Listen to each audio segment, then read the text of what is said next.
천국의 계단, 엘리야의 예언이 실현되다. 로나 펀. 내가 10살 때 천사 엘리야를 처음 만났습니다.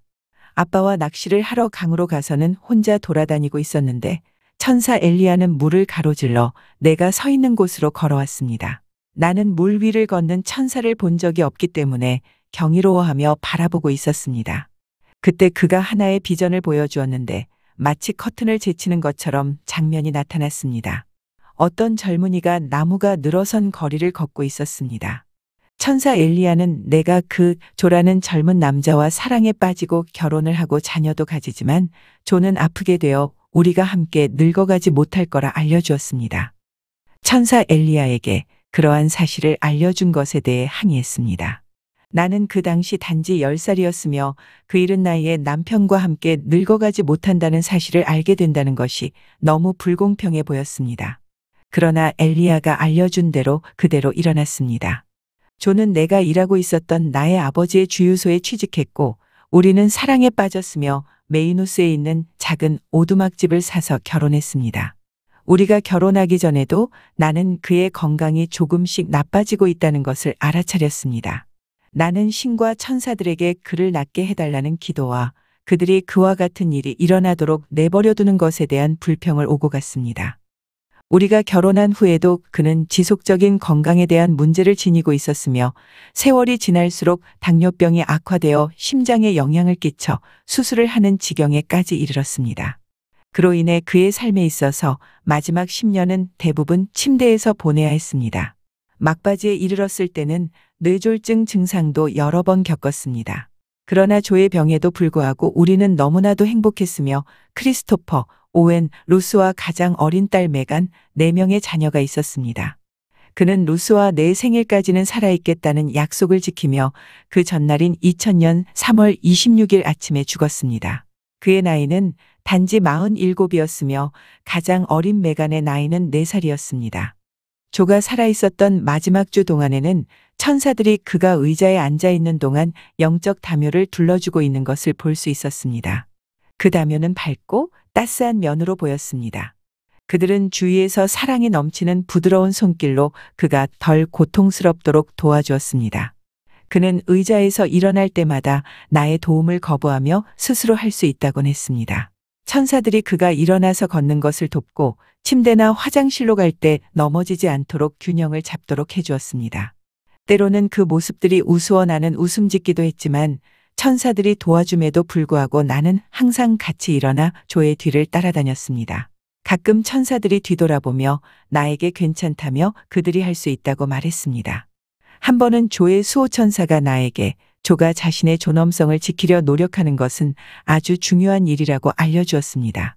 조가 죽기 전날 밤 나는 침대에서 여러 번 깨서 옆에서 자고 있는 조를 돌아다보고 그가 괜찮은지 확인하곤 했습니다. 천사들이 조의 영혼을 아주 짧은 순간에 데리고 갈 것이라는 걸 알고 있었습니다. 평생 동안 부드럽게 돌봐주며 사랑했던 조의 아름다운 수호천사는 최근 몇 년 동안은 기존의 방식대로 그의 뒤에 있지 않았습니다. 너무나도 눈부시게 빛을 발하고 있는 수호천사는 그의 몸을 통과해 그의 영혼을 붙잡고 있었습니다. 내가 처음 깨어났을 때 그의 수호천사는 나에게 그를 방해할 수 있으니 만지면 안 된다고 했습니다. 깰 때마다 눈에 눈물을 머금고 조를 쳐다보고 그러면 조의 수호천사는 다시 자라고 했는데 그럴 때마다 나는 즉시 잠들어 버렸습니다. 계속 1시간 후쯤에 다시 깨곤 하면서 마지막으로 7시쯤 깨어났을 때 천사 마이클이 옆에 있었습니다. 조는 더 이상 숨을 쉬지 않았습니다. 그의 영혼은 너무 아름답고 완벽했으며 그의 수호천사와 함께 이미 빛을 향해 천국의 계단을 향해 나아가고 있었습니다. 나는 조, 돌아와, 당신이 필요해 라고 외치고 싶었습니다.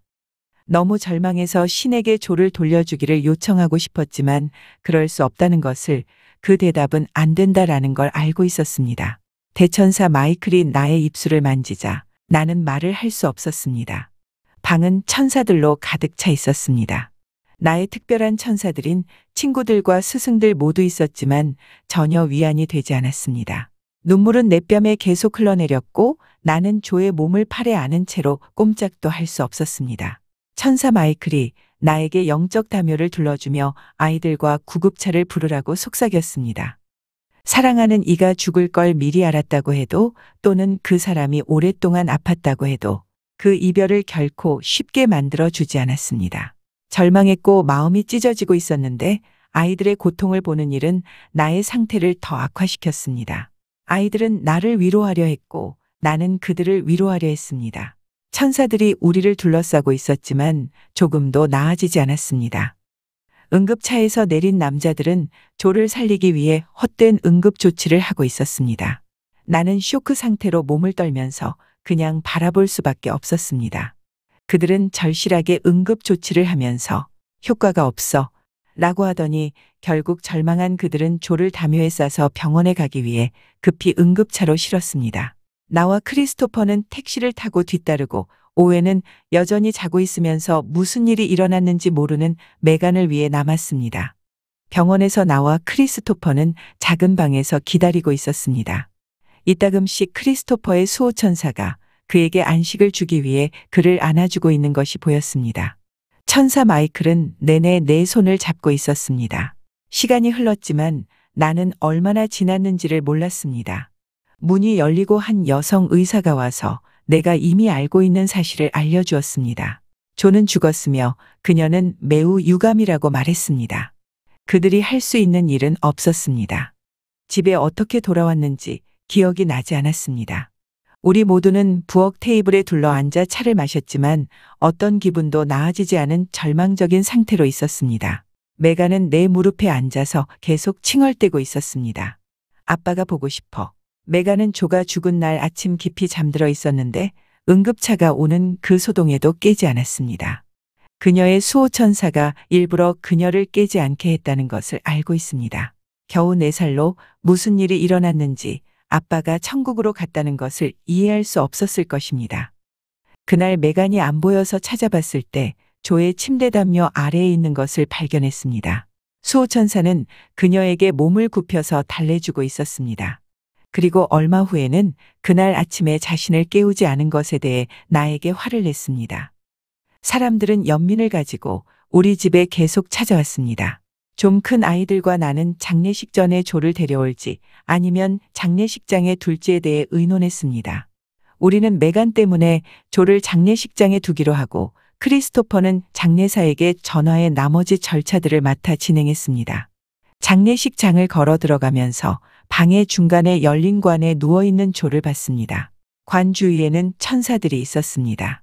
나는 안심하며 조를 혼자 두지 않은 것에 대해 그 천사들에게 감사했습니다. 그것이 단지 조의 육체일 뿐이라는 걸 알고 있었지만 천사들이 주는 그 작은 안식이 고마웠습니다. 조의 영혼이 여전히 살아있고 그의 수호천사의 인도로 천국으로 갔다는 것을 알고 있지만 좌절하고 있었습니다.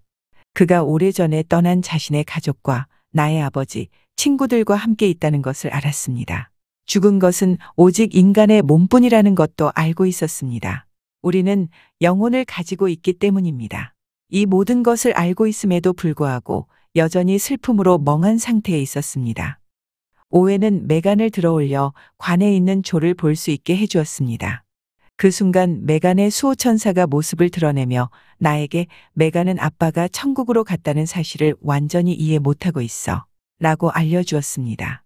우리가 거기에 서서 침묵으로 조를 바라보고 있을 때 메간은 방 주위를 돌아다니고 있었습니다. 루스는 조가 아주 평화로워 보인다고 말했습니다. 집으로 돌아와서 오빠들과 루스는 메간에게 다음 날 관이 교회로 옮겨지기 전에 아빠의 관에 선물을 놓을 것인지를 물었습니다. 다음 날 오후 늦게 우리는 장례식장으로 갔습니다. 그때가 관이 닫히기 전 조를 볼 수 있는 마지막 시간이었습니다. 우리가 도착했을 때 장례사는 이미 와 있었습니다. 방에는 이미 천사들로 넘치고 아이들의 수호천사들은 자신들의 모습을 드러냈습니다. 그러한 풍경에도 불구하고 여전히 위로가 되지 않았습니다. 나는 완전히 무기력한 상태였는데 아이들도 그렇다는 걸 알았습니다. 그래도 우리 모두는 강해지려고 했으며 특별히 메간을 위해서 더 노력했습니다. 루스와 나는 묵주를 조의 손에 둘러주었고 메간은 아빠를 보기 위해 발끝으로 서서 한 손은 관을 잡고 있으면서 그녀가 그린 그림과 제일 좋아하는 노랑 고민형을 그의 옆에 살며시 놓았습니다. 우리 모두는 자신들의 기념품을 관 안에 넣었습니다. 크리스토퍼는 담배 한 갑과 카드, 항상 조화 카드 게임하는 것을 좋아했습니다. 오웬은 자신의 게이러 풋볼 셔츠와 빨간 리버풀 스카프, 루스는 반지와 편지를 넣었습니다. 아이들이 아버지에게 마지막 인사를 하며 자신들에게 소중한 그리고 추억이 있는 물건들을 놓은 것을 바라보면서 나는 가슴이 너무 아팠습니다. 그들의 얼굴은 창백했고 눈에 눈물을 글썽이고 있었지만 나는 너무 무력감을 느껴 그들을 위로해 주는 게 불가능했습니다. 그 전날 밤 침대에서 조에게 편지를 썼는데 아이들이 듣지 못하도록 소리 죽여 울면서 적고 있었습니다.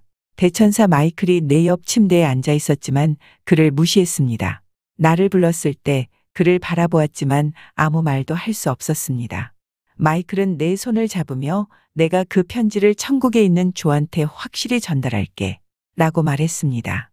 지금 그 편지를 조한테 놓고 있는데 대천사 마이클은 내 귀에 속삭였습니다. 로나, 여기에 놓인 모든 물건들을 천국에 있는 조가 받도록 해줄게. 조의 관이 한번 닫히면 우리가 다시는 조를 보지 못한다는 것이 나와 아이들에게는 너무 힘든 사실이었습니다.